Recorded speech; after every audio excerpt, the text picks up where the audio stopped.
मैं डॉक्टर के L Meena, associate professor literature Hindi, Rajesh Pilot राजकीय स्नातकोत्तर महाविद्यालय लालसोट, जिला दौसा। सबसे पहले प्रिय विद्यार्थियों, आपका इस प्रोग्राम में सभी का हार्दिक अभिनंदन, हार्दिक स्वागत। और आज टॉपिक बी ए पार्ट थर्ड प्रथम प्रश्न पत्र राष्ट्रीय कवि मैथिली शरण गुप्त द्वारा रचित यशोधरा काव्य से उद्धृत व्याख्या भाग। परंतु उससे पहले राष्ट्रीय कवि मैथिली शरण गुप्त ने जो यशोधरा नामक गीत लिखा या यशोधरा के व्यक्तित्व के बारे में जो कुछ बताया, उससे ये साबित होता है, उससे ये पता लगता है कि यशोधरा का व्यक्तित्व एक जागृत, स्वाभिमानी, संयमी, दृढ़ निष्ठायुक्त, पतिपरायण और स्वतंत्र भाव की पोषिका नारी का व्यक्तित्व है। यशोधरा एक श्रेष्ठ जननी, अनुरागनी, आस्था की प्रतिमूर्ति है, वहीं वह न्याय की पक्षधर भी है। मतलब सभी कुछ होने के बावजूद भी, एक से एक गुण, नैतिक और मानवीय मूल्यों का समावेश कूट कूट कर भरा होने के बावजूद भी यशोधरा के व्यक्तित्व में कि पीस ऑफ जस्टिस, न्यायोचित निर्णय, अर्थात न्याय की पक्षधर भी है। जहां तक आस्था की प्रतिमूर्ति का एक एग्जाम्पल या उदाहरण दिया जाए तो यशोधरा ने अपने पति के विरह में कितना ही दुख झेला हो, कितना ही कष्ट, कितना ही मुसीबत, कितनी ही अड़चन झेली हो, कितने क्या कि बुरे दिन झेले हो, कितने ही दिन और रातें उसने अंगुलियों पर गिन गिन कर बिताई हो।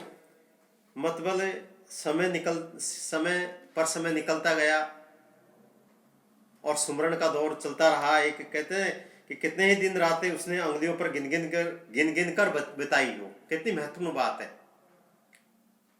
कि जब वो चले जाते हैं वन को और बिना पूछे क्या कि घर से क्या कि एक तरह से चले जाते हैं, तो उस व्यक्तित्व पर कितना क्या कि एक तरह से पहाड़ टूटकर पड़ता है, ये तो उसी की जाने। कई आज ऐसा इतिहास में यही उदाहरण नहीं है, बल्कि कई उदाहरण क्या कि देखने सुनने को मिलते हैं।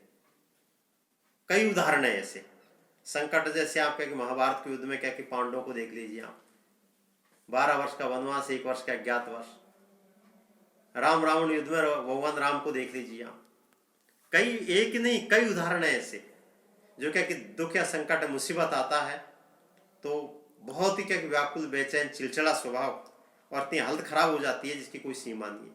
तो वही बात क्या कि राष्ट्रीय कवि मैथिली शरण गुप्त यशोधरा के बारे में कहते हैं। और अपनी सखी से, अपने प्रिय के विषय में कितनी ही तरह की शिकायत क्यों नहीं, किंतु फिर भी उसे ये विश्वास है कि उसके मानस में यह आस्था भाव है कि उसके प्रिय सिद्धि प्राप्त करके अवश्य आएंगे। कि देव क्या कि भगवान बुद्ध, गौतम बुद्ध गए हैं सिद्धि प्राप्त करने के लिए, परंतु वापस क्या कि एक तरह से आएंगे। आस्था का भाव है ये, आस्था का एक तरह से सैलाब है ये। आस्था का भाव है कि यहाँ वास्तव में क्या वापस आएंगे। ऐसा निकला कि जाने के बाद क्या कि वापस नहीं आएंगे ना, एक आस्था की प्रतिमूर्ति है। और इन पंक्तियों के माध्यम से कि गए लौट भी वे आवेंगे, कि गए हैं कोई दोहराया नहीं है, परंतु क्या कि वो लौट कर भी आएंगे। ऐसा नहीं कि जाने के बाद क्या कि वापस नहीं आएंगे। और कुछ अपूर्व अनुपम लावेंगे, कुछ अपूर्व अनुपम यानी कि अलग ही तरह के, एक सुंदर, एक केवल ज्ञान क्या कि प्राप्त करके अवश्य आएंगे। और रोते प्राण उन्हें पावेंगे, पर क्या गाते गाते सखी वो मुझसे कह के जाते। और रोते प्राण उन्हें पावेंगे, परंतु एक तरह से वो आएंगे तो क्या कि एक तरह से प्राण, रोते प्राण क्या कि वो पाएंगे, क्योंकि अर्थात खुद के बारे में क्या चित्रित करते हुए कह रही है। पर क्या क्या गाते गाते सखी वो मुझसे कहकर जाते। तो यशोधरा का जो व्यक्तित्व है इतना अच्छा, इतना निराला, जिसकी कहीं कोई तुलना नहीं की जा सकती। और एक उदाहरण और दूं आपको, संयम एवं दृढ़ता। यशोधरा के चरित्र का सर्वाधिक उल्लेखनीय गुण संयम और दृढ़ता की भावना है। उसके संयम और दृढ़ व्यक्तित्व को रे मन आज परीक्षा तेरी गीत में भी देखा जा सकता है। वह पूरी तरह अपने मन पर नियंत्रण रखती है उसे ये पता लग जाता है कि प्रियतम नगर में आ गए हैं और उनके स्वागत में लोग एकत्रित हो गए हैं। यशोधरा को पता लग गया है कि प्रियतम नगर में आ गए हैं और उसके स्वागत पर एक सैलाब उमड़ पड़ा है। लोग उसके स्वागत के लिए, उसके क्या की तरह से आवभगत के लिए, पलक फावड़ बिछाने के लिए क्या की तरह से आ गए हैं। किंतु फिर भी वह राजमहल से नहीं निकलती, फिर भी क्या की तरह से वह राजमहल से नहीं निकलती। कौन? यशोधरा। आगे हैं कि कोई अपना घर का, परिवार का या परिचित आदमी आता तुरंत दौड़ कर क्या कि हम जाते हैं वहां कि चले चले अपना, परंतु संयम और दृढ़ता का परिचय क्या कि यशोधरा ने दिया है। यशोधरा ने कि वो राजमहल से नहीं निकलती। उनको पता लग गया कि यहाँ क्या कि पतिदेव क्या कि प्रियतम आ गए हैं, नगर में आ गए, लोग सब इकट्ठे स्वागत के लिए बातचीत कर रहे हैं, परंतु क्या कि वो क्या कि एक तरह से महल से नहीं निकल कर गई। बिल्कुल दृढ़ और एक तरह से क्या कि संयमता का क्या कि एक तरह से परिचय देती। वह जानती कि ऐसा करना संयम के विपरीत है, मर्यादा के प्रतिकूल है, क्योंकि वो ये जानते हैं जिस प्रकार वो गए हैं बिना पूछे गए हैं, उसी प्रकार से क्या कि वो वापस यहाँ आ जाएंगे।